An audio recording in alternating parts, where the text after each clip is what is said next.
Dans un univers où la guerre est omniprésente, il existe une faction qui ne se bat pas pour des territoires ou des idéaux, mais pour assouvir une soif insatiable de souffrance. Les Drukhari, aussi appelés Eldar noirs, sont l'incarnation de la cruauté et de la décadence. Leur soif de douleur n'est pas seulement une perversion, c'est aussi des grands fans de cul. De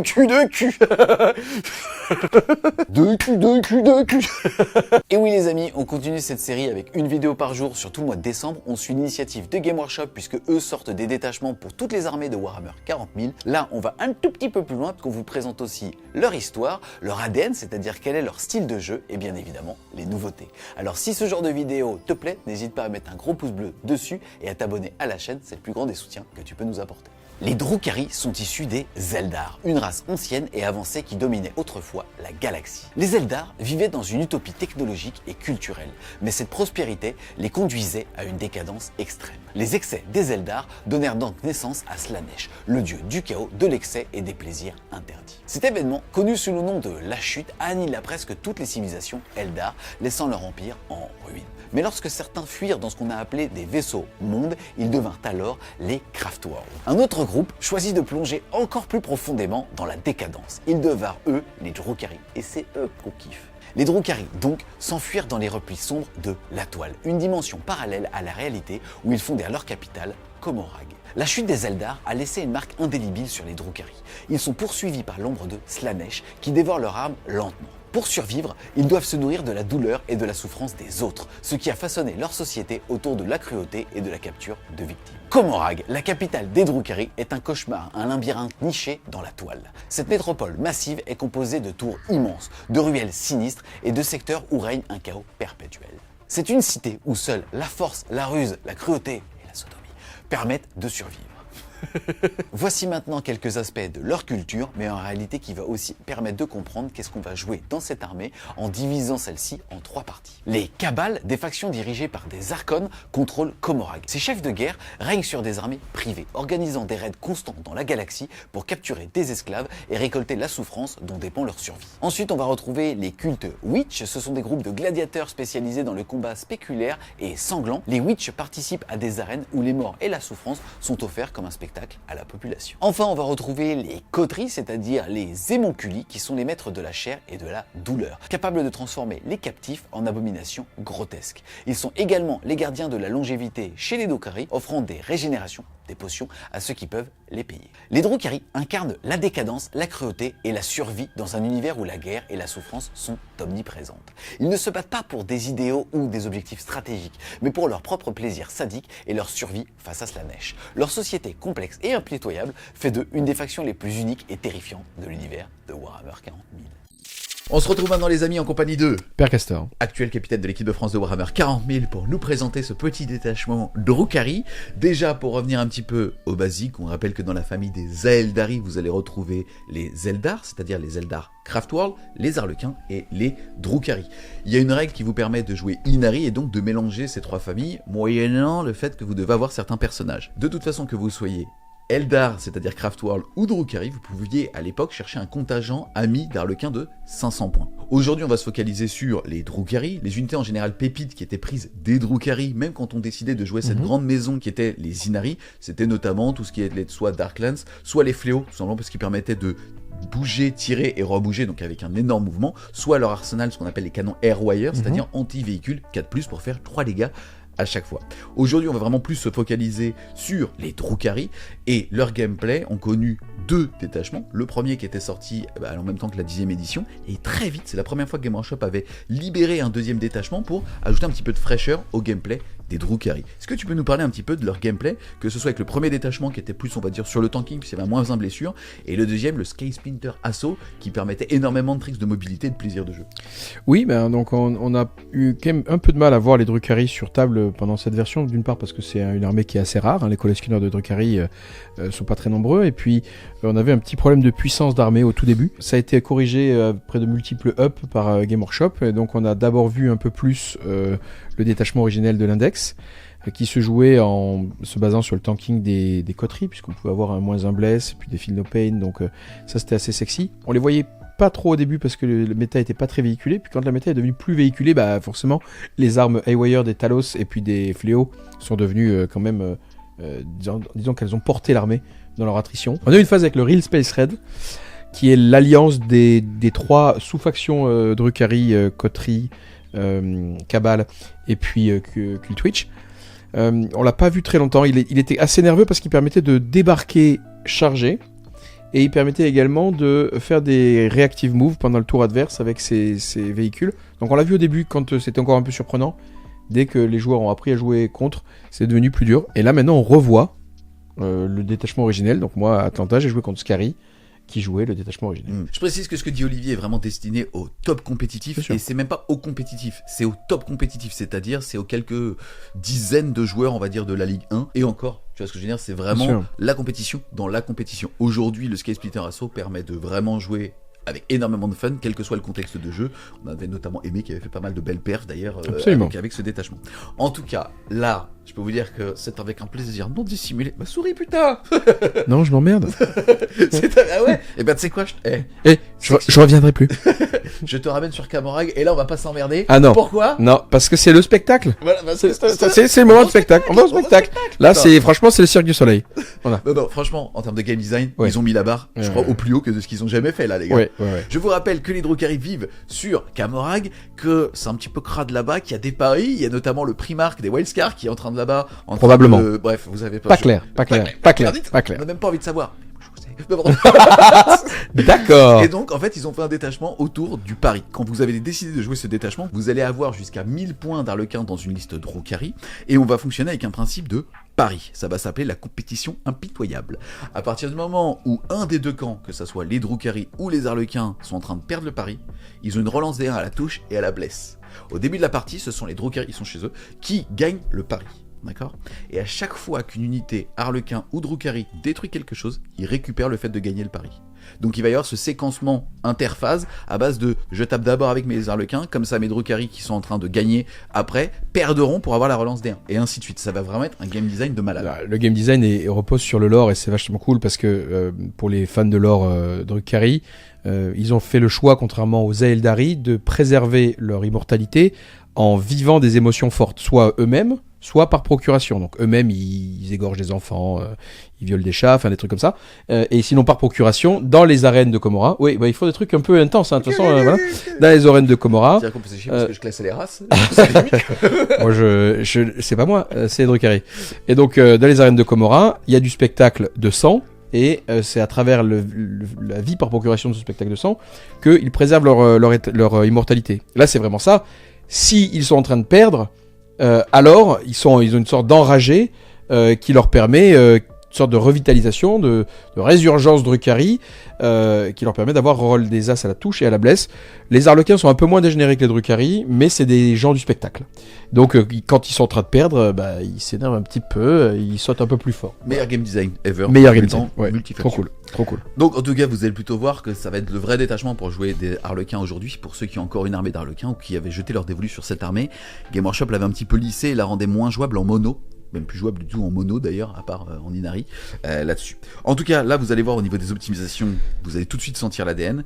On va commencer par une relique qui coûte 15 points, figurine Arlequin ou Drukhari. Et si le porteur commence la partie dans un transport, alors ils vont avoir l'aptitude éclaireur 9.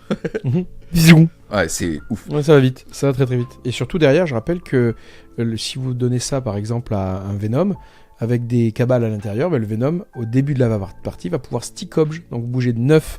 Mettons que vous commencez, vous bougez de 9, vous allez mettre votre museau sur l'objectif du centre.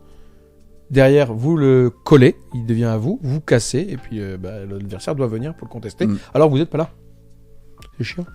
Ensuite, les amis, on va avoir Arpenteur de la Toile. Celui-là, il vaut 15 points. Pareil, figurine Arlequin ou Drukhari. Le porteur et l'unité qu'il va rejoindre vont gagner le mot-clé frappe en profondeur. Et si jamais au moment où vous allez les placer à 9 pouces de toute unité ennemie, ils sont en train de perdre le pari, ils ont eu une relance des charges gratuite. Ouais, c'est vachement cool. Je trouve ça sympa pour avoir des frappes en profondeur de mecs un peu musclés, un peu gros, là, c'est cool. Yes. Ensuite, les amis, 25 points, capuche de la faucheuse. Figurine Arlequin seulement. Les figurines de l'unité du porteur ont l'aptitude discrétion et infiltrateur. Je vous rappelle que le Shadowseer est un héros qui est générique, qui peut donc être éligible à ça, et si jamais il n'est pas dans un transport, vous pouvez déclarer au début d'une phase de mouvement qu'il va être capable d'advance ses charges.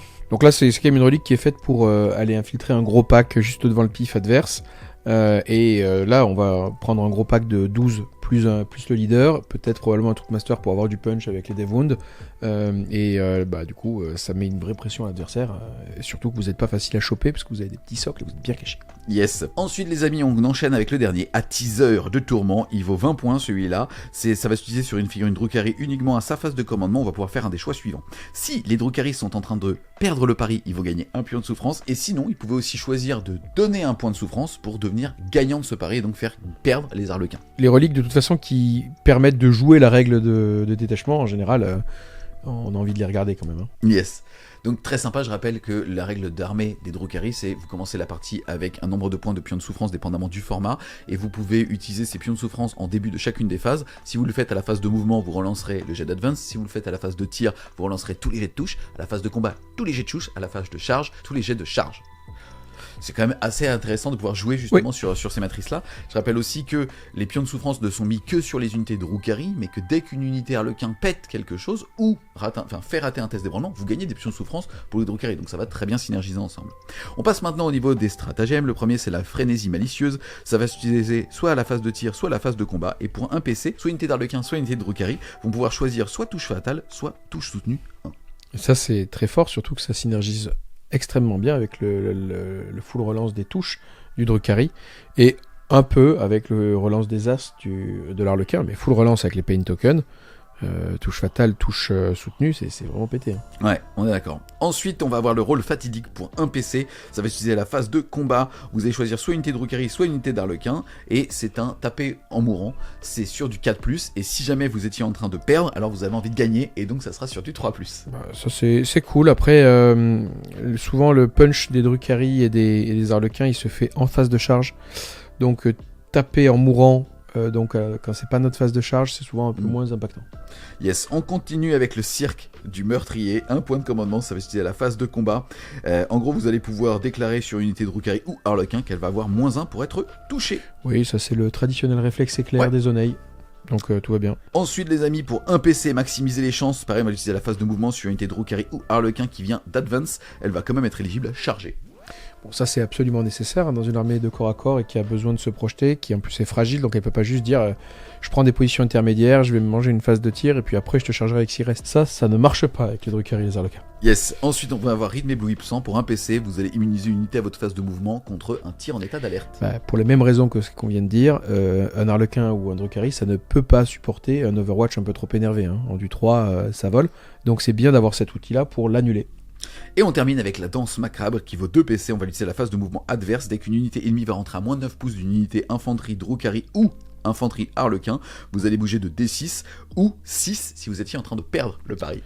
Oui, ça c'est des mécanismes de reactive move, donc on joue pendant le tour adverse. C'est toujours très fort. Donc ça c'est vraiment très utile. Les amis, on a fait le tour donc de tout ce qui va être amélioration, stratagème et donc règles d'armée. Juste pour vous dire, aujourd'hui on peut avoir un test jester qui va déclarer une advance charge à la phase de mouvement, un Troopmaster qui va donner blessure dévastatrice et un solitaire qui est juste un méchant ton en personnage unique. Ensuite vous allez avoir 2 transports, 2 fois 5 troupes et un pack de 12 pour pouvoir intégrer le personnage avec qui on voudra mettre la relique, et ça fait 850 points. Il reste encore un peu de marge pour build. Alors les builds qu'on imagine quand même là, faut en parler. Franchement, il faut jouer le game design à fond quoi. On est dans le cirque, on est dans une arène de Comora. On est les circassiens, on est le cirque du soleil, on y va, donc on met des bêtes, on met des montreurs d'ours, on y va, monsieur loyal. Non, mais oui. Oui. Non, mais c'est ça qu'on fait. Donc, les bêtes Drukhari, on en veut. Des cabales, parce que il n'y a pas de raison qu'il y ait que les Cult Witch en string qui descendent dans l'arène, donc des cabales, on en veut. Des Cult Witch à fond, parce que elles ont des forces un peu limites, en général. Donc là, full reroll it into touche fatale. Bon, ça va découper des gens. Des Harlequins, bien sûr, pour l'élégance et pas que des dégénérés de Drukhari. Et donc, ça va être très, très, très infanterie, avec quelques transports. Ça va quand même pêcher sur l'endu élevé, parce qu'on n'a pas vu d'anti-monstre, mais on a quand même la touche fatale.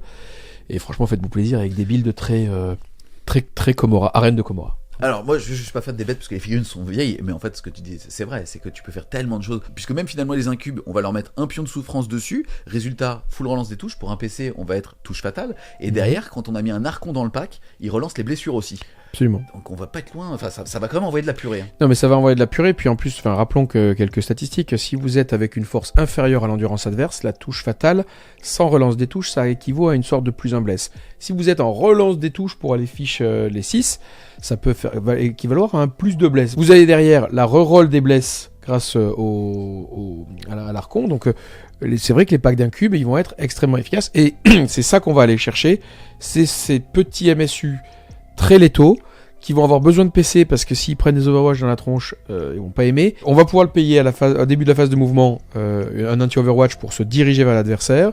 Ça va être un PC. Probablement qu'on va vouloir advance ses charges, ça va être un autre PC. Ouais. Donc, et quand on va vouloir cogner, ça va être Sustain It ou Lethal It, ça va être un autre PC aussi. Donc il va falloir être très discipliné dans la gestion des PC parce que sinon vous n'allez pas pouvoir faire ce que vous voulez. Mais ce qui est trop bien, c'est qu'encore une fois, on va avoir des bateaux Harlequin, on va avoir des bateaux Drukhari, on va pouvoir faire que des listes full bateau, tu vois ce que je veux dire, avec encore plus de bateaux, ou alors on va aller chercher justement le punch avec la saturation encore à corps des Harlequins, derrière les Airwire ou avec les Drukhari. Enfin, il y a tellement de listes possibles, honnêtement, ils viennent d'ouvrir la boîte de Pandore pour les joueurs Drukhari, c'est trop bien. Donc en tout cas, c'est juste beaucoup trop cool, ils ont ouvert une largeur de jeu entre Harlequin, Drukhari qui va faire excessivement plaisir. Ouais. Et juste pour ça, franchement, c'est un super travail de Games. Bah, ça fait vraiment plaisir, effectivement. Pour les joueurs, moi je suis content pour les joueurs Harlequin qui avaient rien pour eux jusqu'à présent, pas de détachement dédié. Et je suis content pour les joueurs Drukhari qui manquent un petit peu de richesse de jeu. Là, ils vont pouvoir aller kiffer avec d'autres unités, faire des builds, jouer avec leurs potes. Ça va pas être impressionnant au niveau compétitif, mais ça va être hyper fun à jouer. Ouais, et je suis complètement d'accord avec ça. Donc en tout cas, un grand merci à toi Olivier justement d'être venu nous présenter ce petit détachement. Les amis, j'espère que vous avez aimé cette vidéo. C'est le cas, n'hésitez pas à mettre un gros pouce bleu, à la commenter, à la partager, à faire du pari, tiens, sur les rapports de bataille. Est-ce qu'on peut mettre 100-0 sur la peinture? Ça arrive. Il y en a qui font ça. Qui fait ça? Qui fait ça? Jamais filmé, trop violent. Qui fait ça? Qui fait ça? Violent. Donc voilà les amis, on fait à tous plein de gros bisous et on vous dit à plus les Wargamers.